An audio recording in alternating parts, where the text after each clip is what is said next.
Natural hair colour కోసం చూస్తున్నారా? అయితే Anoos henna and black expert వాడండి.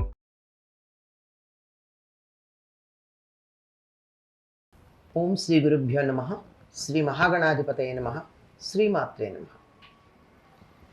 కర్కటే పూర్వ ఫల్గుణ్యాం తులసీకాననోద్భవాం పాండ్యే విశ్వంభరాం గోదాం వందే శ్రీరంగనాయకీ.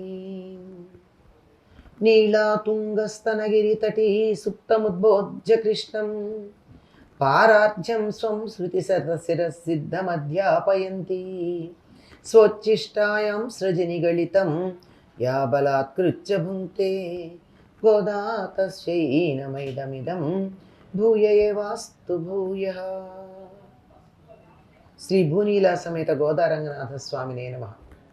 ஏத்தகலங்கள் எதிரி பொங்கி மீதளிப்ப மாத்தாதே பால் சொரியும் வள்ளல் பெரும் பசுக்கள் அத்தப்படைத்தான் மகனே அறிவுராய் ஊத்தமுடையாய் பெரியாய் உலகினில் தொத்தமாய் நின்ற சுடரே துயிலெள்ளாய் மாத்தாரு நக்கு வலித்தலைந்து உன் வாசற்கண் ஆத்தாது வந்து உன்னடி பணியும் அப்போலே போத்தியாம் వందోం పొగళందు ఎలోరెంబావాయ్.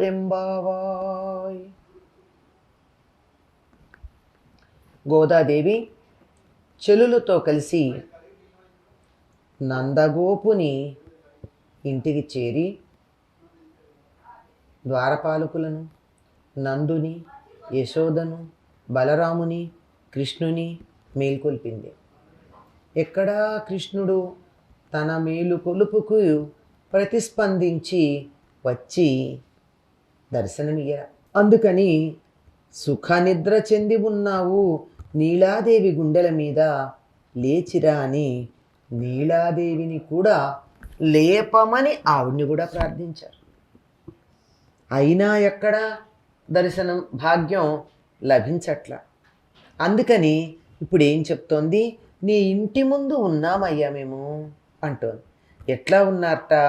పొదుగు కింద నుంచిన కడవలు చరచరా నిండి పొంగి పొర్లేటట్లు ఆగక పాలు స్రవించే అసంఖ్యాకాలైన ఉదారాలైన బలసిన ఆవులు గల నందగోపుని కుమారుడా. ఈయనకి ఇంతటి అతిశయం ఉండడానికి కారణం ఏమిటంటే తండ్రి గారి ఘనత. ఎవరైనా అంతేనండి. తండ్రి గొప్పవాడైతే పిల్లలు కొద్ది అహంకారంతోనే ఉంటారు.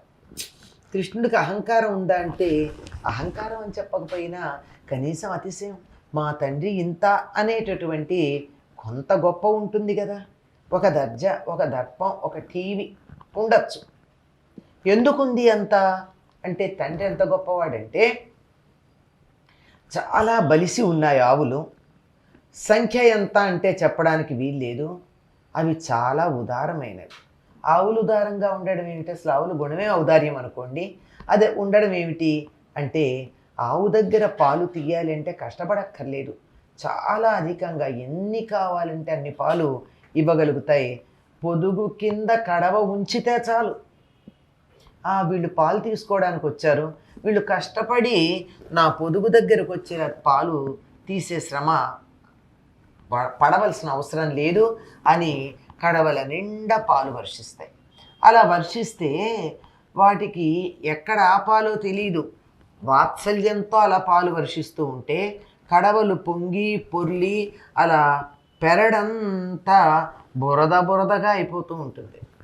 అలాంటి పెరడంతా బురద అయ్యేటంతగా పాలు కడవల నిండుగా తమంతట తాను నింపేటటువంటి ఆవులు అసంఖ్యాకంగా కలిగినటువంటి నందగోపుడు. మరి అహంకారం ఉండదా? ఉండొచ్చు, కొద్దిగా ఉందని వీళ్ళు భావిస్తున్నారు. ఆయనకున్నదా అంటే కానీ వీళ్ళ భావన మాత్రం ఉన్నది.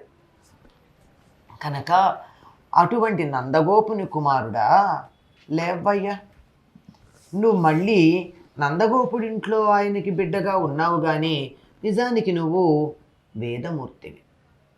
అంటే ఈ సృష్టి మొత్తంలోనూ ఎలా నడవాలి అనే నియమాలను ఏర్పాటు చేసి అది నడిచేటట్టుగా చేసే స్వరూపానివి, పరబ్రహ్మ స్వరూపానివి, అప్రమేయుడువు.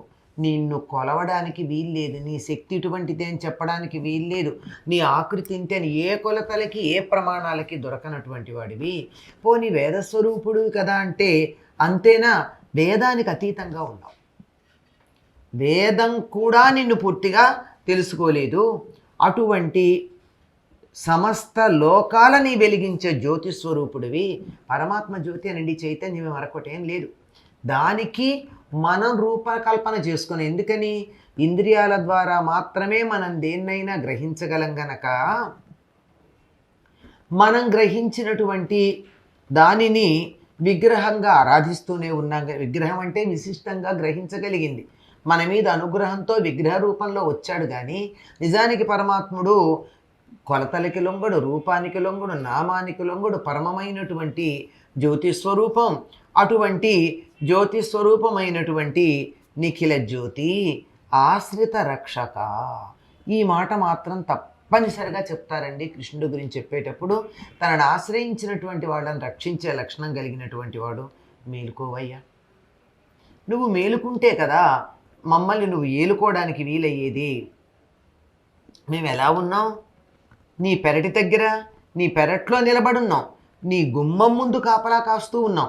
ఎట్లాగంటే నీ శత్రువులందరూ తమకున్నటువంటి బలమంతా కోల్పోయి అసలు ఏ రకంగానూ తమంతా తాముగా ఏమీ చేయలేని పరిస్థితుల్లో నిస్సహాయులై, అంటే బయట నుంచి వచ్చే సహాయం కాదు, వీళ్ళంతటా వీళ్ళే ఏమీ చేయగలిగినటువంటి తమని తామే రక్షించుకోగలిగిన స్థితిలో లేనటువంటి వాళ్ళై ఉన్నటువంటి వాళ్ళు ఎట్లా నీ గుమ్మం దగ్గర పడి ఉంటారో, నీ పాదాలను సేవించుకుంటూ ఉంటారో, మేం కూడా అదే విధంగా నీ పాదాలు సేవించుకోవడానికి, నిన్ను కీర్తించటానికి ఇక్కడికి వచ్చాం. మేము ఊరికే రాలేదు. సరే, పర అన్నది ఇస్తాడు, అదంతా తర్వాత మాట. ఇది ఇక్కడ చెప్పరా మాట. ముందర చెప్పడం అందరి దగ్గర ఏమని చెప్పారు? పర ఇస్తాడు, అందుకోసం వస్తున్నామని చెప్పారు. ఇక్కడికి వచ్చేటప్పటికి నీలాదేవి దగ్గర పర గురించిన ప్రస్తావన లేదు, ఇక్కడ కూడా పర గురించిన ప్రస్తావన లేదు. మేము ఎందుకు వచ్చామంటే నిన్ను కీర్తిస్తాం, నీకు మంగళం పాడతాం, మంగళాశాసనం చేస్తాం. నువ్వు 4 కాలాలు చల్లగా ఉంటే లోకాలు బాగుంటాయి. భక్తులు ముఖ్యంగా ఈ శ్రీ వైష్ణవ సంప్రదాయంలో ఉన్నటువంటి భక్తులందరూ భగవంతుడి మేలు కోరుకుంటాడండి. మనమేమనుకుంటాం? నేను బాగుండాలనుకుంటాం. దేవుడికి ఉందండి, మనం చేసేది ఉంది, ఆయనే సృష్టికర్త కదా, ఆయనే మనకి మేలు కలిగించేవాడు కదా, ఆయనకి మనం మేలు కోరుకోవడం ఏమిటి? కాదు, ఆయనకి మేలు ఉన్నప్పుడు మాత్రమే, ఆయన బాగున్నప్పుడు మాత్రమే లోకాలని బాగుంచుతాడు. అలాగా ఆయన బాగా లేకపోతే లోకాలని బాగా ఉంచడా? వెంటనే సందేహం వస్తుంది. కాదు, ఆయనే లోకం, లోకమంతా బాగుండాలి అనే మాట అంటే ఎంతో, పరమాత్ముడికి మంగళం పాడుతున్నామంటే కూడా అంతే, అంతకన్నా కాదు. కనుక నీకు మంగళాశాసనం అంటల్లా, నీకు మంగళము పలకడానికి, నిన్ను కీర్తించటానికి, నీకు శుభం కలగాలని కోరుకోవడానికి మేము ఇక్కడికి వచ్చి ఉన్నాం తప్ప నిన్ను ఆశించి వచ్చామని నువ్వు అనుకోనక్కర్లేదు. శత్రువులు ఎందుకున్నారు గుమ్మంలో? మరొక గతి లేకున్నారు. బలంలో నీకు ఓడిపోయారు. నీకు ఓడిపోయారు గనక మరేమీ చెయ్యలేక అక్కడ ఉన్నారు. ఎప్పటికన్నా అవకాశం దొరికితే మా పెత్తనం చూపించుకోవచ్చు అనే ఆశ ఉంటుంది శత్రువులకి, నీ బలానికి లొంగిపోయిన వాళ్ళకి.